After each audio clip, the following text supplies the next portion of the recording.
Because I do not hope to turn again, because I do not hope, because I do not hope to turn. Desiring this man's gift and that man's scope, I no longer strive towards such things. Why should the aged eagle stretch its wings? Why should I mourn the vanished power of the usual rain? Because I do not hope to know the infirm glory of the positive hour.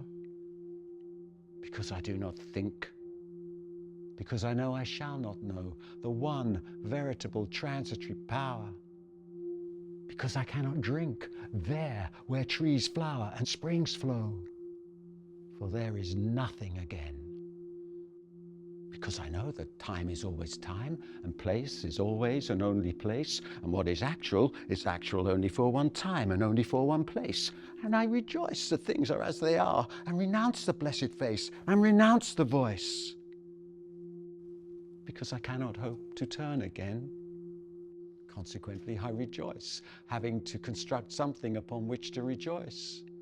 And I pray to God to have mercy upon us, and pray that I may forget these matters that with myself I too much discuss, too much explain. Because I do not hope to turn again, let these words answer. For what is done, not to be done again. May the judgment not be too heavy upon us. Because these wings are no longer wings to fly, but merely vans to beat the air which is now thoroughly small and dry, smaller and drier than the will. Teach us to care and not to care. Teach us to sit still. Pray for us sinners now and at the hour of our death.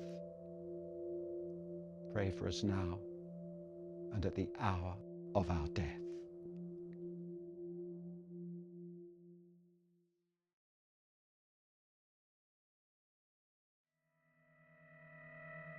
Lady, 3 white leopards sat under a juniper tree in the cool of the day, having fed to satiety on my legs, my heart, my liver, and that which had been contained in the hollow round of my skull.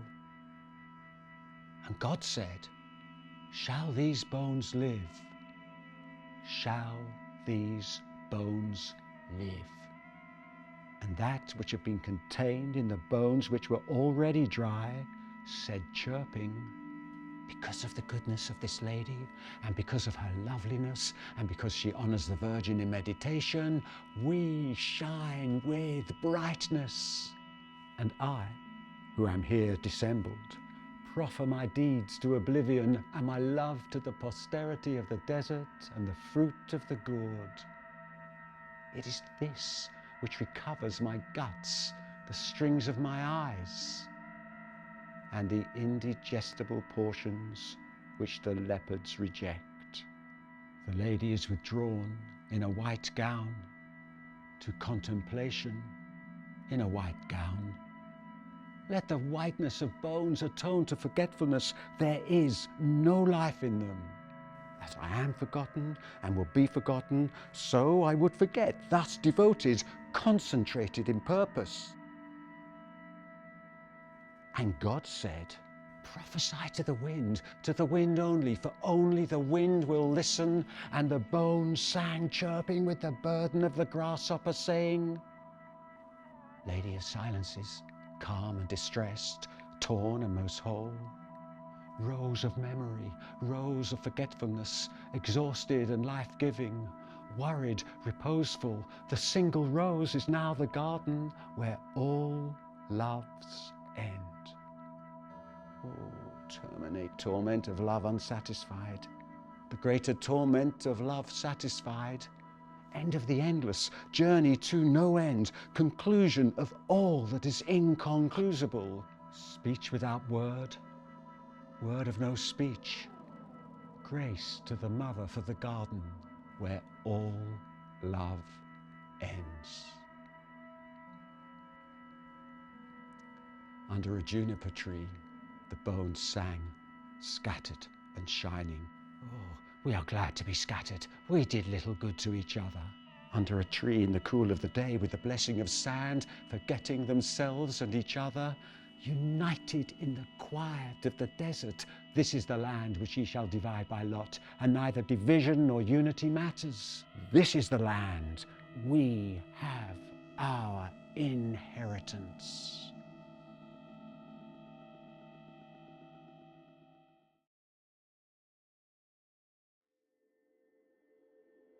At the first turning of the second stair, I turned and saw below the same shape twisted on the banister, under the vapour in the fetid air, struggling with the devil of the stairs, who wears the deceitful face of hope and despair.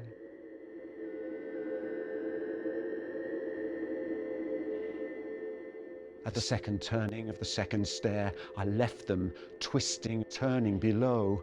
There were no more faces, and the stair was dark, damp, jagged like an old man's mouth, drivelling beyond repair, or the toothed gullet of an aged shark. At the first turning of the third stair was a slotted window, bellied like the fig's fruit. And beyond the hawthorn blossom and a pasture scene, the broad-backed figure dressed in blue and green enchanted the Maytime with an antique flute.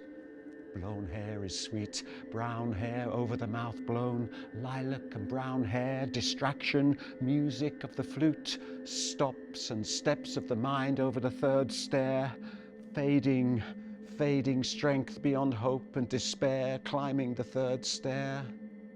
Oh Lord, I am not worthy. Lord, I am not worthy, but speak the word only.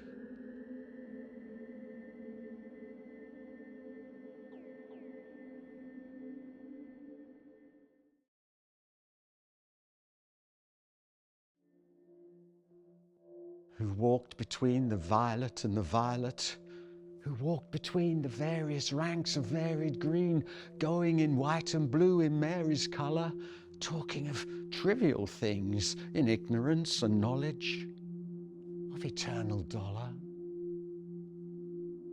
who moved among the others as they walked, who then made strong the fountains and made fresh the springs, made cool the dry rock and made firm the sand in blue of larkspur, blue of Mary's colour. Sovenie vos.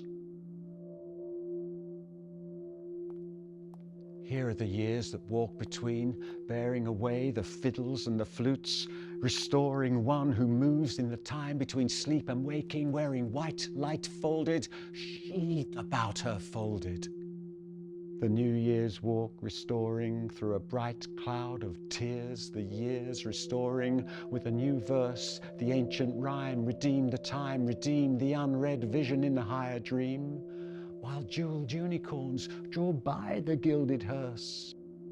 The silent sister, veiled in white and blue between the yews behind the garden god, whose flute is breathless, bent her head and signed, but spoke no word. But the fountain sprang up and the bird sang down, redeem the time, redeem the dream, the token of the word unheard, unspoken, till the wind shake 1,000 whispers from the yew. And after this, our exile.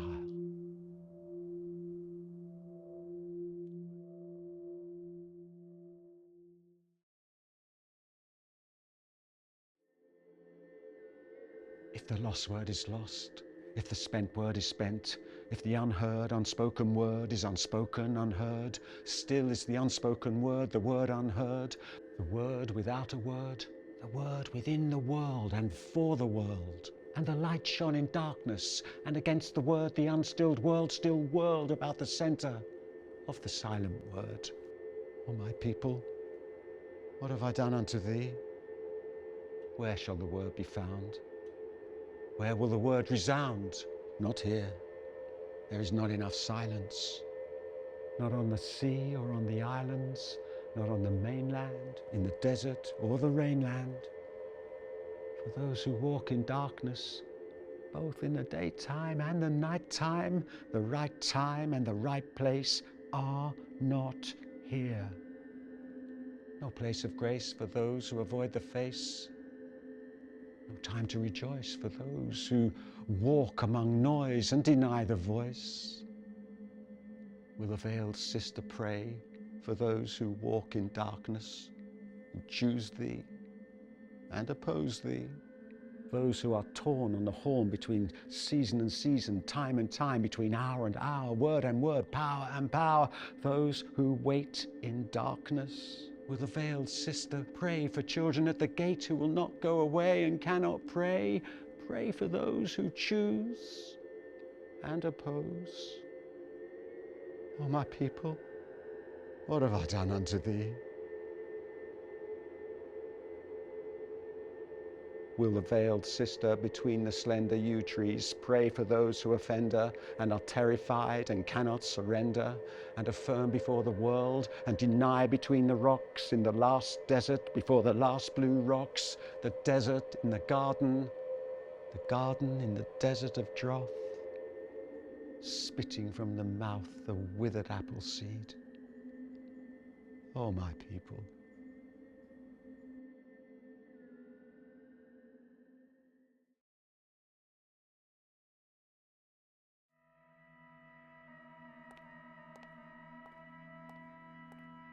although I do not hope to turn again, although I do not hope to turn, wavering between the profit and the loss, in this brief transit where the dreams cross, the dream-crossed twilight between birth and dying. Bless me, Father, though I do not wish to wish these things. From the wide window toward the granite shore, the white sails still fly seaward, seaward flying. Unbroken wings, and the lost heart stiffens and rejoices in the lost lilac and the lost sea voices, and the weak spirit quickens to rebel for the bent golden rod, and the lost sea smell quickens to recover the cry of quail and the whirling plover. And the blind eye creates the empty forms between the ivory gates, and smell renews the salt savour of the sandy earth. This is the time of tension between dying and birth, the place of solitude where three dreams cross between blue rocks. But when the voices shaken from the yew tree drift away, let the other yew be shaken and reply. Blessed sister, holy mother, spirit of the fountain, spirit of the garden, suffer us not to mock ourselves with falsehood. Teach us to care and not to care. Teach us to sit still. Even among these rocks, our peace in His will.